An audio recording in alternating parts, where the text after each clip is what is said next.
So I finally watched this film called Volan. Years ago, somebody recommended that I watch this film. I watched a little bit of it, and to me, it looked like just a Eastern European soap opera film.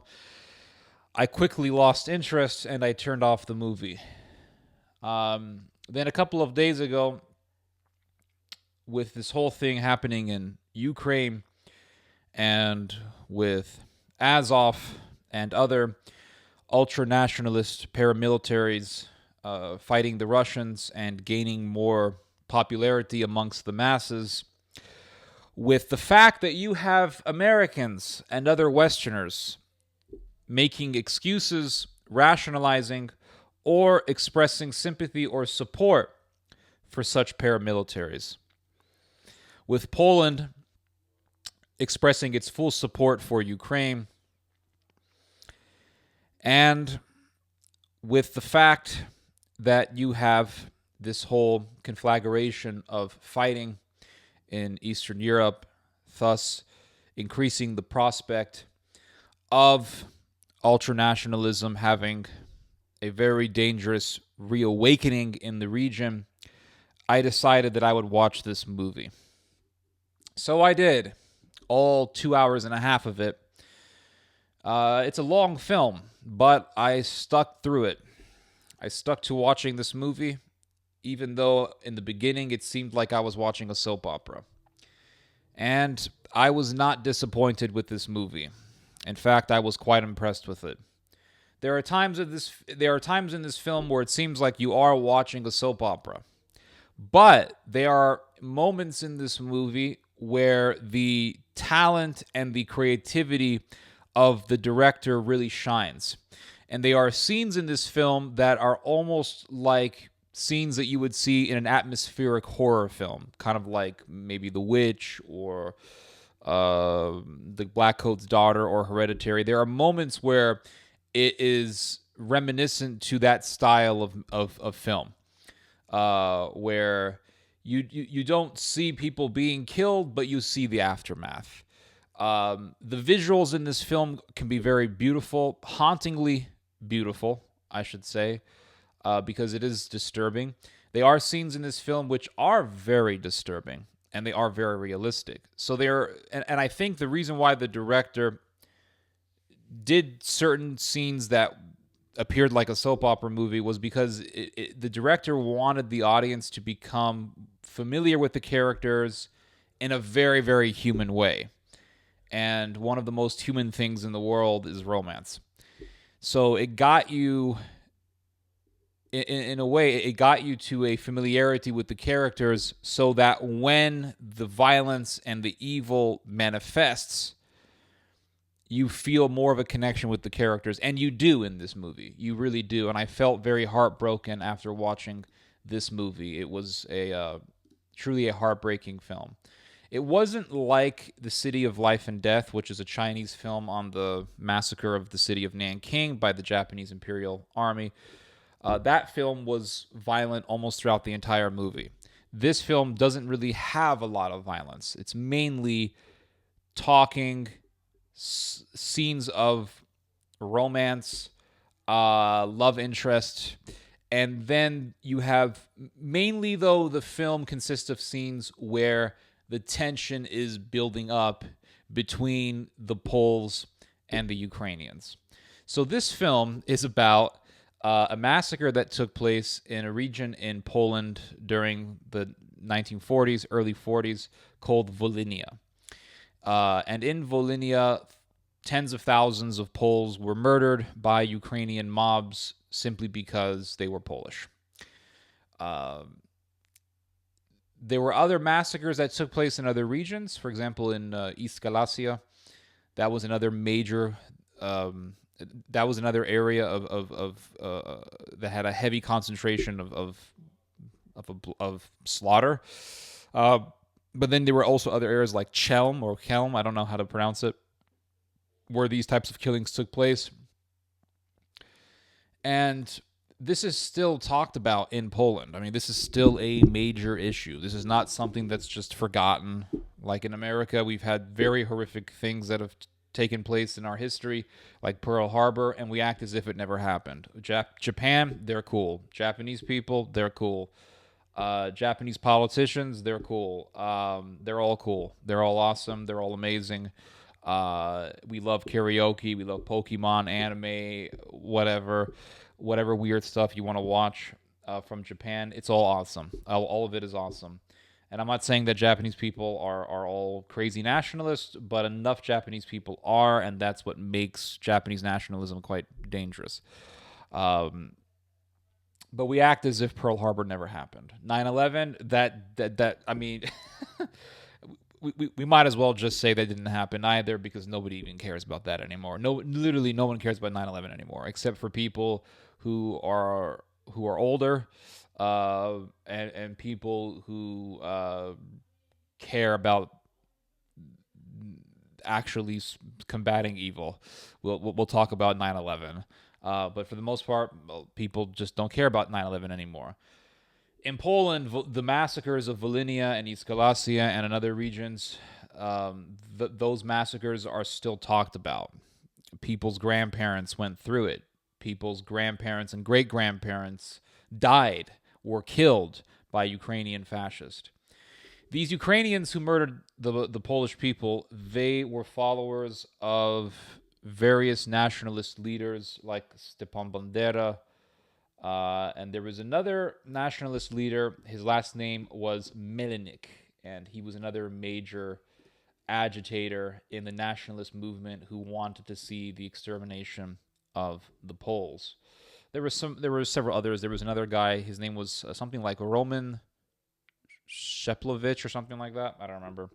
But there were numerous leaders in the Ukrainian nationalist movement who were pushing for the extermination of the Poles, and they worked in tandem with the Third Reich, because the Germans also wanted to exterminate the Poles, but they didn't want to get their hands that bloody. So they collaborated with the Ukrainian nationalists as proxies to do their dirty work. And German soldiers were even disturbed by what they saw taking place in Poland at the time.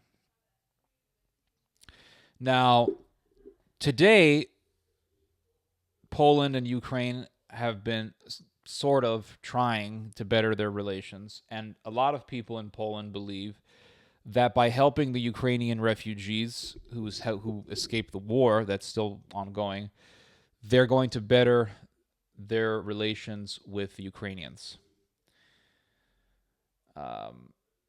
I think that this is... Listen, I don't think most Ukrainians are walking around hating Polish people. I don't believe that, okay? I'm much more practical than to think otherwise.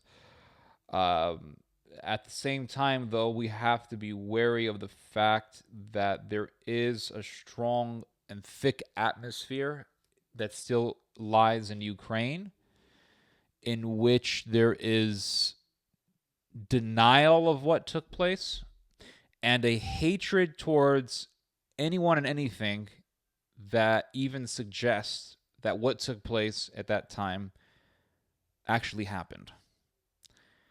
And the evidence of this is this movie, Volyn. Now, in America, in the English-speaking world, they marketed this film as Hatred. That's the official title for the English-speaking world. But the real title of this film is Volyn.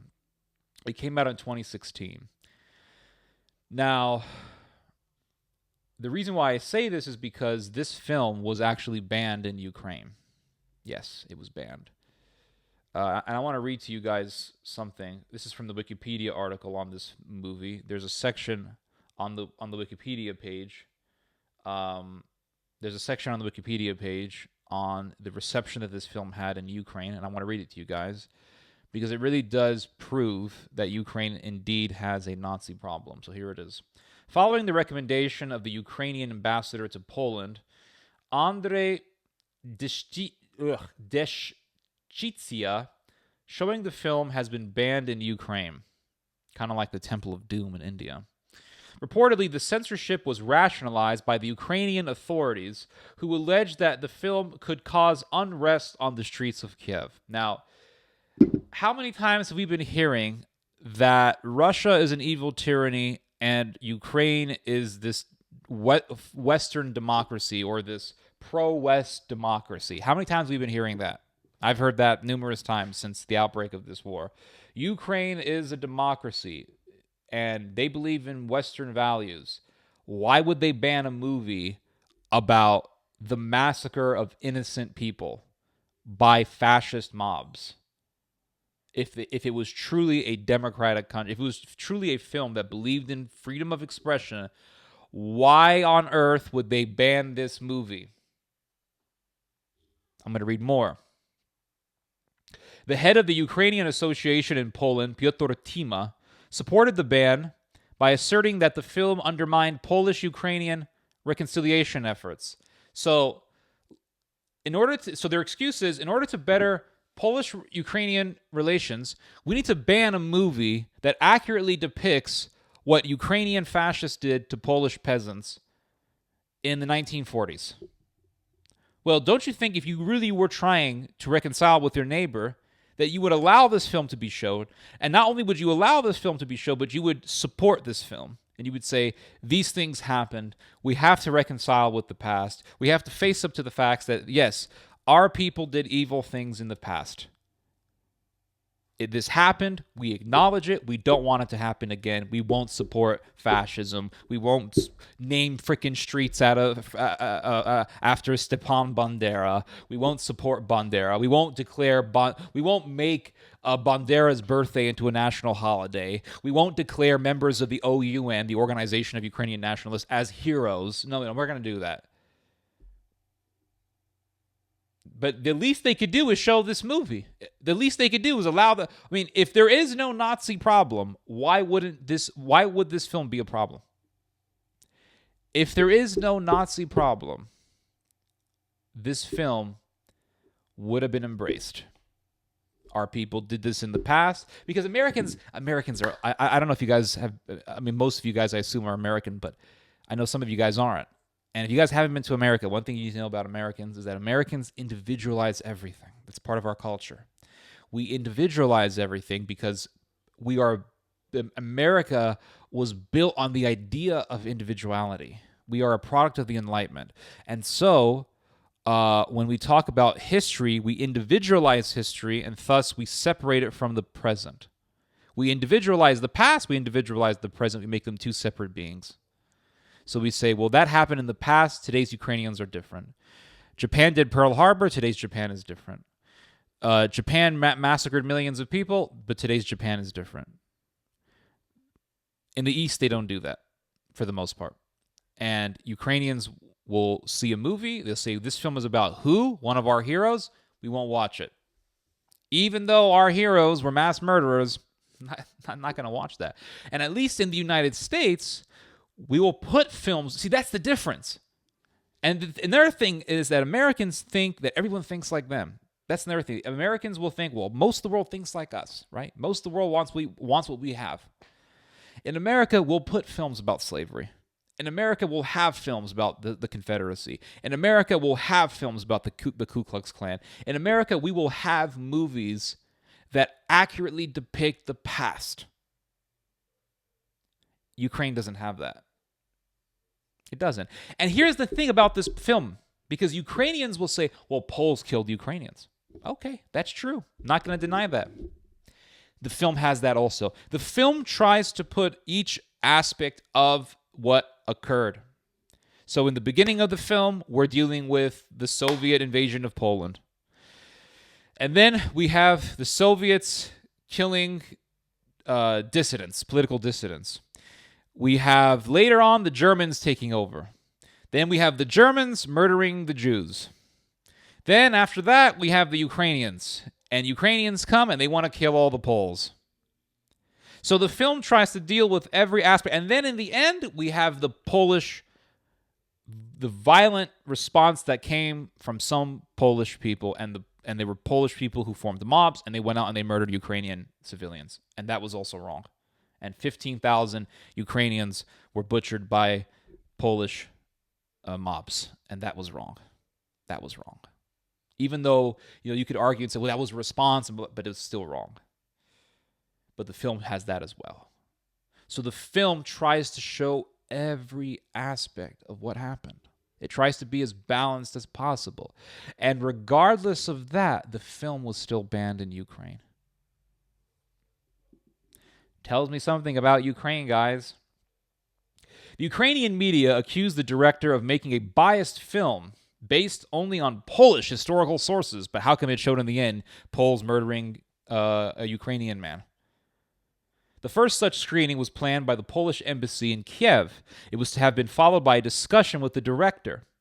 Among the Ukrainian guests invited to attend was the president, prime minister, and some MPs. However, Ukraine's foreign ministry strongly recommended the Polish embassy to call off the screening for the sake of public order. So here they were, the Polish embassy in Kiev said, hey, we're going to have a presentation of this film. The director's going to be there. We can have a dialogue about this. We can actually talk about this. Nope, don't want to talk about this. What does this remind me of? Reminds me of Turkey is what it reminds me of. Ukraine's Black Sea neighbor. They're right across the Black Sea. They're neighbors. I wouldn't doubt that Ukrainians and Anatolian Turks have genetic relations because they're so close to each other. Turkey sees a movie about the Armenian genocide. They want nothing to do with it. They won't allow it. Ukraine is the same way. No damn difference. And no one will ever argue with me that Turkey has a fascist problem, because it does. Accordingly, the Polish Foreign Ministry spokesman Rafał Sobczak said that the introductory screening had been canceled. Talks might be held about a possible new date of limited viewing. The Polish Institute in Kiev followed the recommendation from Ukraine's foreign ministry and called off the presentation of a film set against the backdrop of World War II massacres. During the production of the film, some Ukrainian actors who were invited to play characters rejected the offer after reading about them because they thought that the film propagated hate. And I can tell you right now, the film does not propagate hatred at all. This is like when the film The Siege came out in the late 90s. It was a great movie starring Denzel Washington and Tony Shalhoub. And Denzel Washington plays an FBI agent. Tony Shalhoub also plays an FBI agent. Together, they are looking for a terrorist. And there are bombings happening, and a bus blows up, and an FBI building blows up, and a school is taken hostage, and all sorts of horrors are taking place in the city of New York. And in the end, they finally find the terrorists and they kill him. And the Muslims were up in arms about this movie. They were protesting this film. They were saying that it propagated hatred. If you watch the film The Siege, it doesn't propagate hatred at all. There is a scene in the film, which is probably the best scene in the whole movie, where Bruce Willis, his character, Bruce Willis plays this very patriotic, sort of jingoistic American general, and he's about to torture this Muslim suspect who we don't even know is guilty of anything. And he's about to torture this man and kill him. And Denzel Washington says, "You can't torture this man. What if what they really want is for us to torture people and pick people off from the streets and put children in cages? If we do that, General, then everything we have bled and fought for is over. They've already won." And it's this beautiful, beautiful scene about justice and balance. This film, The Siege, was far from biased against Muslims. It was actually a very balanced film. It shows both sides. It shows the problem with Islamic terrorism, but at the same time, it also shows the problem with an excessive patriotic response. This film is also very balanced. Volin was a very balanced movie, showing all aspects of the toxic and destructive things that were being propagated at that time. But the fact that Ukrainian actors refused to be in this movie tells me a lot. So then it says, nevertheless, the film received positive reception from Nadia Savchenko, a member of the Ukrainian parliament, who welcomed the opportunity to talk about painful events. And so there was one Ukrainian parliamentarian who said, hey, we should watch this film because it actually shows things that happened in our history. But the fact that Ukraine has streets named after Stepan Bandera, the fact that they declared his birthday a national holiday, the fact that the parliament declares the OUN to be a hero for Ukrainian independence, regardless of all the horrific things that they did. The fact that you have Azov Battalion being held as heroes the fact that the Ukrainian government has relied so much on the neo-Nazi paramilitary Azov for their defense. The fact that this movie was banned tells me a lot about Ukraine. That Ukraine indeed has a Nazi problem. And I know there's going to be people coming out saying, "Well, what about Russia?" Can we have a conversation about Ukraine without whataboutisms? Is that possible? Is that possible? Because the American people, for the most part, are being deceived. They're being deceived into thinking that Ukraine doesn't have a Nazi problem. And that's actually the mainstream narrative. I don't need to really go around and talk about the problems of Russia because most Americans have a bias against Russia already. Just watch all of our films. I'll watch any James Bond movie. Who's the bad guy? It's always a Russian or an ally to the Russians. So I don't really need to deal with that. Can we talk? Here's the question that I have for you guys. Can we talk about Ukraine without a whataboutism towards Russia? Is that possible? Can you do that? Can we actually have a discussion about the fascist issue within Ukraine without a whataboutism? And I know you guys are going to say, well, Ukraine's being invaded. Well, here's what I have to say about that. America is like, and maybe I should do a separate video about this. America is like a drunk in a, no, not a drunk in a bar. America is like a gambling addict in a casino. Guy comes to the casino. He puts a bunch of money on the table. What happens? He loses his money. Then he says, I'm going to try again. He puts more money in. And then he loses again. He puts more money in, and he loses again. Pretty soon, he's like Chevy Chase in that film where he goes to the casino and loses all of his money. He goes to the ATM, gets a bunch of money out, goes back, and his friend says, listen, you've spent enough money. You've wasted enough of your money on this. You're going to continue to lose money. Eventually, you're going to go broke.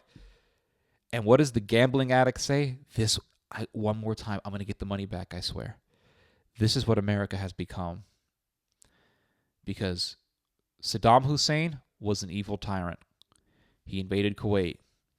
We removed Saddam. We got an even bigger problem. Gaddafi was an evil tyrant. He was awful. He killed political dissidents. He was horrible, evil tyrant. We had him killed. We started a civil war in Libya. And then that led to a second civil war. And that led to Turkey going right into Libya. And that led to horrendous atrocities being done in Libya by the very people that we supported. Assad was an evil tyrant. Evil. He was evil. For some reason, he was evil. I don't know. Maybe because he was just a Middle Eastern guy who was the president of a country. That automatically made him evil. But he was evil, right? Assad was evil. Evil. Demonic. Absolutely horrible. Didn't invade anybody, but he was still evil for some reason. He started a civil war in his country. Backed a bunch of his enemies up. Backed a bunch of rebels up. Rebels. Islamic murderers. And what did that lead to? More destruction and chaos, hundreds of thousands of people dead. And then we look to Poland. We look to Russia, and we say Putin is the bad guy. We say, listen, America, we've played this game before. It doesn't really end very well. And America says, no, we got it right this time. No, he is the bad guy. Are you sure? Are you sure you're arming the right people this time? Oh, yes, we are. Okay, you're going to get it right this time? Yes. Do you really trust that judgment? I don't. Because the American people, at one point in time, were waving their American flag, praising the shock and awe bombing of Iraq. The American people, at one point in time, were saying, we support Syria. The American people were at one point in time saying, we support Egypt against Mubarak. The American people, at one point in time, were saying, to hell with Gaddafi, get rid of that guy, he's awful. The American people are now saying the same thing about another Eastern dictator named Putin. And now we're supporting a bunch of insurgents in Ukraine, and supposedly we got the right guys this time. Supposedly we're arming the right ones this time. Sure. You guys go ahead and believe that. Go ahead and drape that American flag around your shoulders and keep thinking that those Ukrainian insurgents are the good guys. And don't be shocked when you see these people coming out praising Stepan Bandera and calling for the genocide of another ethnic group. Maybe it won't be the Poles in the future. Maybe it's going to be all those ethnic Russians who live in Ukraine. That wouldn't surprise me. Anyway, Go watch the film Volan. It's a great movie. You can watch it on Amazon Prime for free. Seriously, you can. You can watch it for free. It used to be free on YouTube until literally yesterday. YouTube took it down. That film the film was for free for years. Okay, it was sitting there on YouTube for free for years with English subtitles, and they took it down yesterday. I wonder why. Anyway, you guys just heard some theology. God bless.